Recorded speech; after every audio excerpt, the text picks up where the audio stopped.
Natasha, I'm going to start with you.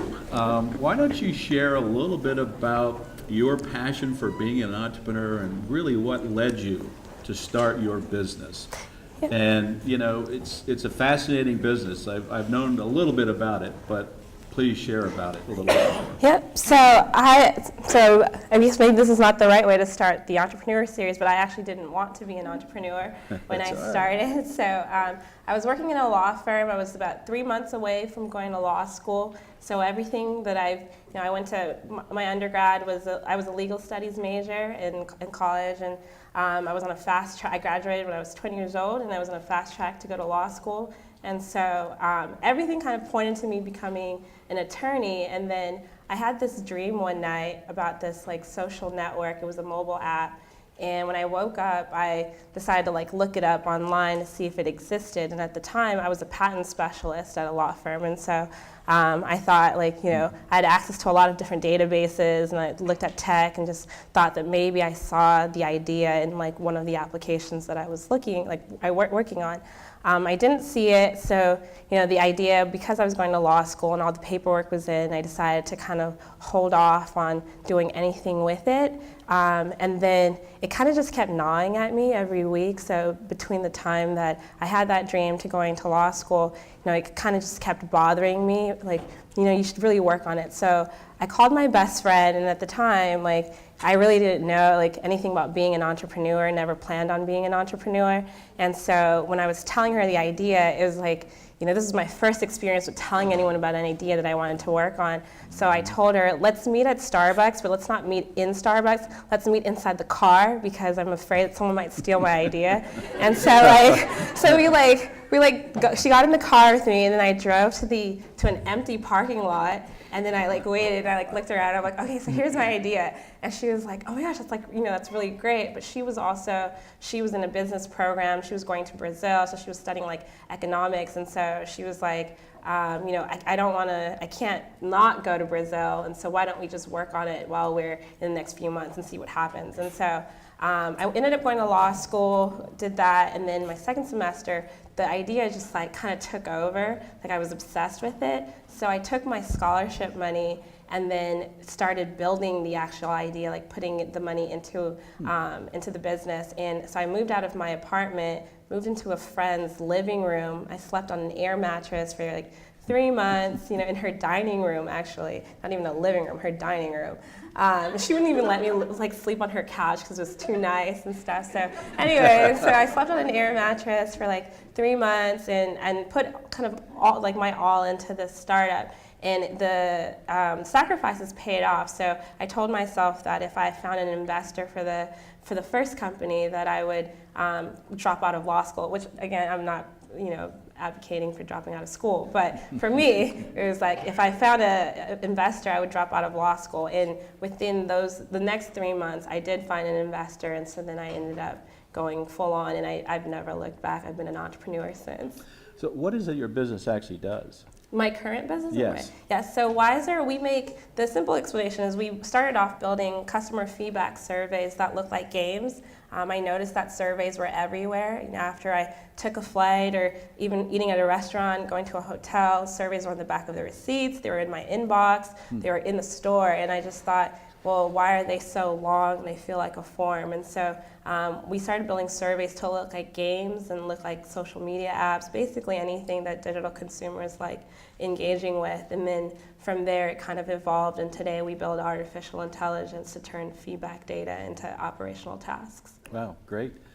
David, share a little bit about how you got started. Sure. I have quite a journey, but I can certainly catch everyone up to the Laterza side. A friend of mine started Laterza Artisan Coffee about 15 years ago. At the time, I owned a carpet cleaning business. So he's telling me he's going to start this coffee roastery, and I'm like, awesome. I don't like coffee, so have fun with that. You don't like coffee. And then he said, no, try this. And it was the first time I really enjoyed a cup of coffee. And his response to that was, well, you just haven't had a good cup of coffee. Most coffee out there is really bad. Oh, okay, that makes sense. And actually, it still holds true today. If I have a regular cup of coffee, I'm just not interested. It's not very good. But there's this specialty roastery movement. So that's coffees that are rated 80 and above on a scale of 1 to 100. where these coffees are naturally sweet and have lots of flavor and very wine-like. They change year to year. They pair with food. So that's who the roastery is. I got into the coffee business, so he owned the business, had grown it to a point where he was in over his head, and I was doing some small business coaching at the time. And at the end of the day, he didn't like and never wanted to own a business. He just loved coffee, and he couldn't find coffee in Cincinnati that he really enjoyed. So I could continue to coach, or I said, why don't I buy this from you? I'll take care of the things that you don't like, and you get to just go do coffee. And so that's kind of how that played itself out. So our coffee brand, the quality went up dramatically at that point because he was back into what he was passionate about. And then when I bought the business, I actually bought it with a team of people, so I am the primary owner. But I wanted to do the same thing. I didn't want to make the same mistake, so I put Chuck into his strength. But I'm not strong in everything, and I think one of the things that many entrepreneurs, when they get themselves into trouble, is not realizing where they're weak at and how to still shine in those weaknesses. So for me, I put together a team of people that complement. So I have a small percentage owner that's a lawyer, a small percentage owner that's an accountant, a marketing director, those kinds of things. So it could well round out a full team. And really that's when the coffee level went up dramatically, and now we're all well-rounded team together. So in that scale of 80, where does your coffee fall? So anywhere between 80 and 90 plus, 90-ish, 91. Wow. So yeah, specialty roastery, there's a few of them in Cincinnati. Cincinnati's got a good coffee scene that's really starting to take some market share. I would say it's about 5 years behind the craft brewery scene in Cincinnati. Okay. But a specialty roaster is 80 and above, but really is between 80 and 90. Robert, who is now our head roaster, he's from Uganda, and he won the African Barista Championship 3 years in a row. Wow. He's a certified Q grader, so that's someone who actually rates these coffees, and that's a very rare certification. There's only about 300 in the United States. The closest one to Cincinnati is in Chicago. So really one of the world's best coffee minds. And that speaks to actually even where Chuck brought the level of coffee up. Robert joined the team about 6 months after I bought the business, and he went to every roastery in the town and said, you guys I have to work with you. So that speaks to really how well Chuck was doing. All right, Garrett, tell us about Streetside, how you all got started. So basically what happened was I was working for a baseball team, I was working a sales position for a baseball team in Erie, Pennsylvania, which is a very boring town. Sorry for anyone who's from Erie, Pennsylvania, but it's exceptionally boring. And I decided I was going to start home brewing because it was something to do on the weekends that didn't involve going out and drinking. Well, it did involve drinking, but not immediately. So, and my dad was also doing it. It was kind of a competition. So I started home brewing, and I thought I was good at it. People told me my beer was good, which they were wrong, and I was wrong too. So I was brewing, I was getting more and more bored, and I approached my parents, who are my partners, about opening a bar in Cincinnati because I wanted to leave Erie, obviously, and I'm sorry, Erie people, this is awful. But I wanted to leave Erie, I wanted to come back home, I wanted to start a bar in our neighborhood, Columbia Tusculum, and we kind of sampled a lot of bars, which involved a lot of drinking, and tried to find like the model that we really wanted to focus on in Cincinnati. And Half Cut opened in OTR, and that was like what we wanted to do. And so I quit my job, which was a good idea. I am advocating for quitting your job if you don't like it. Came home, started working, volunteering packaging for Mad Tree, and I was bartending at the time. I volunteered at Mad Tree, getting paid in only beer for about 6 months. Only That's true. You I were got paid. paid? I got paid in cases of beer, which is not. It can't. Doesn't. You can't pay rent in beer. But so I was bartending at night, and I was packaging at Mad Tree, and it was December of when this process started, about 3 years ago, I decided I really needed to get serious, or November, really needed to get serious about brewing if I was going to do it. I was home brewing 2-3 times a week. So I was like, all right, I need to get serious. I decided I wanted to go to a school, and I was looking for a school with practical and theoretical brewing, which is very difficult to find in the U.S. So I decided to go to a school called Brew Lab in England. I was there for 4 to 5 months, traveled a lot, experienced a lot of different places, different styles of brewing, brewed at 7 or 8 different breweries over there. And then at the end of that class, I achieved a degree in British brewing technology, which doesn't really mean a lot here. Surprisingly. Came home, got a job at Rivertown up in Lockland, worked there for about a year, just kind of tried to learn the trade a little bit, did a little bit of everything, packaged, cellared, which is the process after they're done brewing, after the yeast is in the beer, in the fermenter, taking samples, filtering, doing all the stuff that is not very fun, and then finally working my way up to brewing. Brewed there for a while, and then last year, almost a year ago today, left Rivertown and started focusing on street side completely, solely. That was it. I bartended on the weekends, trying to get a little bit bartending, brewing, cellaring, all that stuff was my way of trying to learn the business as best I could without having to be in the business for a very, very long period of time. Focused on the build-out process, all the legal processes, all the accounting processes, which obviously my parents helped me with a lot because I am not a lawyer, I'm not an accountant, I'm a brewer, which I try to make very clear still today. From there, we started building, we put footers in the ground a year ago yesterday. And from there, we built the actual building that we're in, finished the building in August, brewed our first batch August 15th, and we are on I think this morning we brewed our 34th batch, which doesn't sound like a lot, but in kegs, that's like, I don't know, 600 kegs or something like that. That might be kegs? too many. I don't know. I can't remember. Honestly. You're just a brewer. Honestly, I've been up. up since, I don't know, 5:30. He was yawning a little early, Yeah, but that's yeah, okay. I've been up You've since been up at 5:30. 5 That o'clock, was actually poor guy. right. Yes, I've been up very early. This has been a long day, but I'm glad to be here. Everyone, don't misconstrue what I'm saying. So what baseball team is actually based in Erie, Pennsylvania?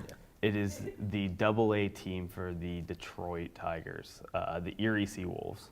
Erie Seawolves. Yes. Oh, okay. All right. Yes, it was very fun. Everyone should go work there. Okay, let me ask, and any one of you can answer the question, what have been some of the biggest challenges that you've faced, in starting your business, getting your business rolling, because that startup period is really, really tough. And even once you're established to some level, you got challenges facing you all the time. So which one of you might want to address that first? I guess I can Okay, start. sure. Okay.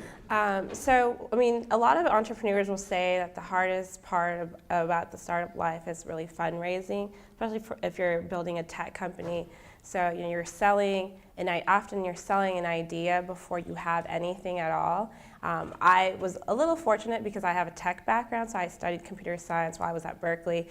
But so I had a prototype, but for most, even with a prototype, it was very hard to get people to invest in a company that, you know, there's no traction, you have no customers, you have no sales, and you're trying to sell them on this idea. So that's really hard, and it's a continuous process because obviously money runs out, and all of a sudden you have to kind of fundraise again, and you're constantly actually fundraising. Is probably the biggest thing for a tech founder. And fundraising is kind of a big thing that every founder goes through. But I would also say HR, finding the right people. So at our peak, Wiser in October had 16 employees, and that doesn't sound like a lot, but in the beginning of the year there was 3 of us. So it was myself and my 2 co-founders, and all of a sudden you have 16 employees.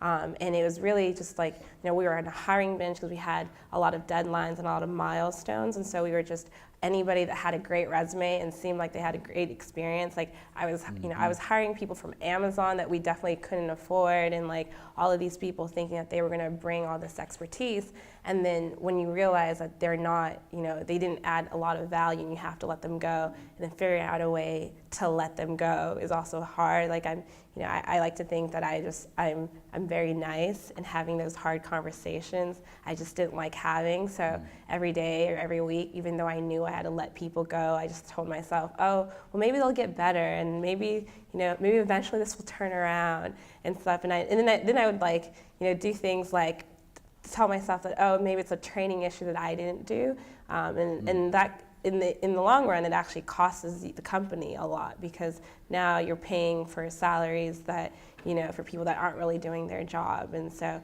just taking the time to spend the time to hire the right people, do your proper screenings, doing proper evaluations. So often, like, I would hire people after the first interview, which for the most part has worked out. It's usually the people that I started hiring people that I knew really well from the community, and not necessarily knew their work experience, but I just knew them as good friends. And that, you know, unfortunately that like leads to, when you do separate, you also leads to the termination of the friendship. That's been really hard. Yeah. I think that's a fundraising tech founder track, and our business is not tech. But there still is this tension of, like, for us, we're trying to bootstrap, and we always play in this tension. Should we go get an investor and try to accelerate things, or should we continue to press on and really try to build it with blood, sweat, and tears? And that's the tension we still live in today. For me, I think I would have been less successful now if I had done more of an accelerated route. Part of that is because I needed some time to cement and learn coffee and learn the industry in Cincinnati. And, you know, self-admitting, we have a team of 5 people. I'm the least coffee knowledgeable. So I still love coffee, and I know an awful lot about it now. But my strength still is on the business side. But as the business has grown, you know, we still have to play in this tension. And a big part of what has helped me out is really trying to do things in small tests all along the way. So I've owned the business for almost 4 years at this point, and I would say just last year is when I said, this is our identity as a business. I knew who we were as Great Coffee.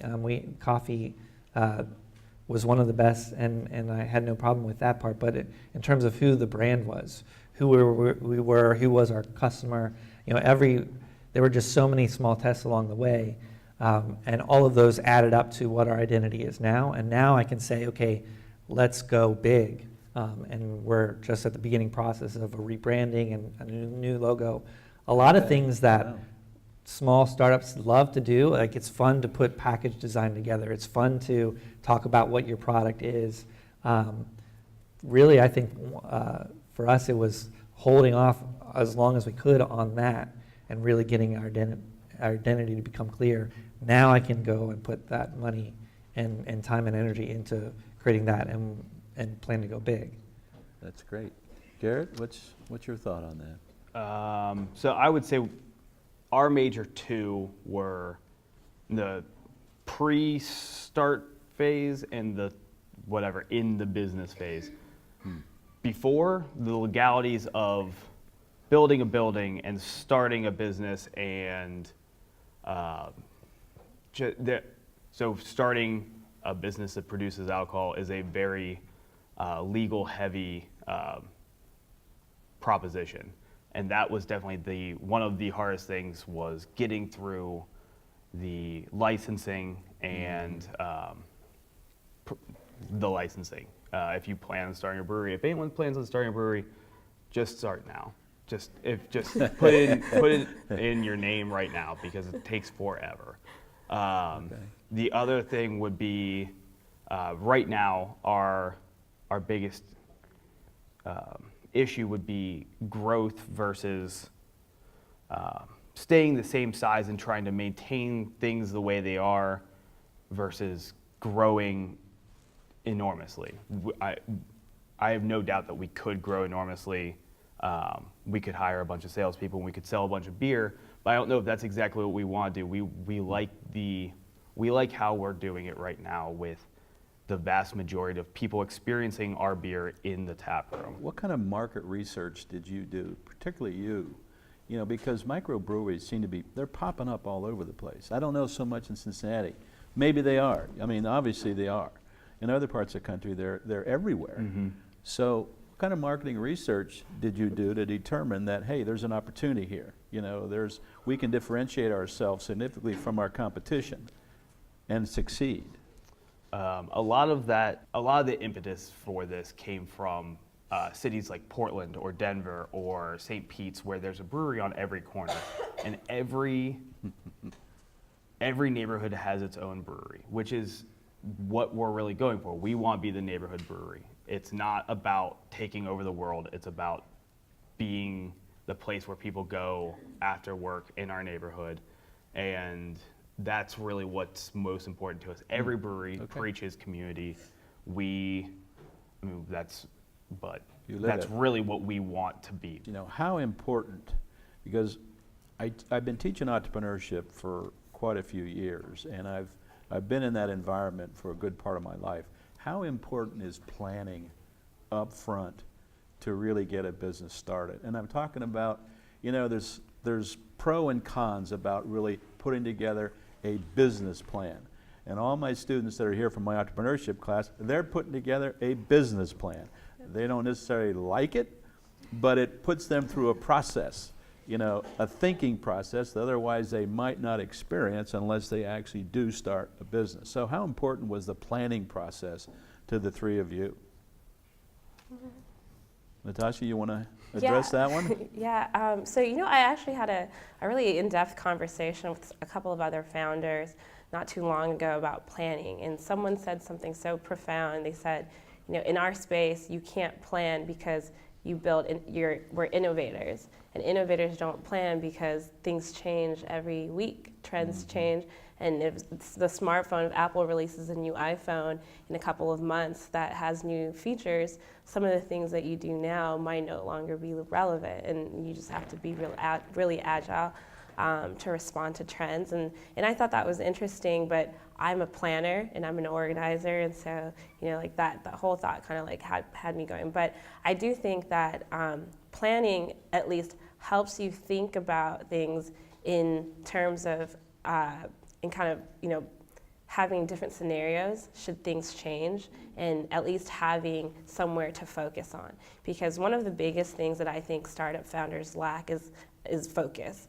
You know, they're really, a lot of startup founders are really creative, and a lot of entrepreneurs are really creative, and when you're creative, you always have new ideas. Like anything, every single day you have a new idea on how to do something, and if you lack focus, then you're just going to be going in different directions, and all of your execution starts to lose kind of the quality and kind of, you know, the effectiveness if you're kind of trying to do too many things at once. So I think planning helps you have focus, and of course if something changes, then being able to respond quickly to that change. But I think you have to have some structure to be successful. Otherwise, you're constantly moving in different directions and you don't get anything done. I think it's a great point about focus. David, what about you? Yeah, there's definitely a balance between being able to have that plan written out thoroughly and being able to be agile at the same time. I actually had a conversation with someone starting a cafe about this today, you know, and trying to walk through what their business plan would look like. I think that there's significant value in writing something down. Your idea really is just an idea until you write it down. But I might push someone to maybe write it down in a page, or a couple pages rather than full business plan, so that you can shift. One of the things that we're seeing, like in corporate world, they're so big that they can't move and keep up with the market. So you don't want to put yourself in that position. And when we create something, even if it is a business plan, it takes a lot of energy and work. And so if you write the business plan and all of a sudden the market shifts, you love your market plan because you put so much work into it.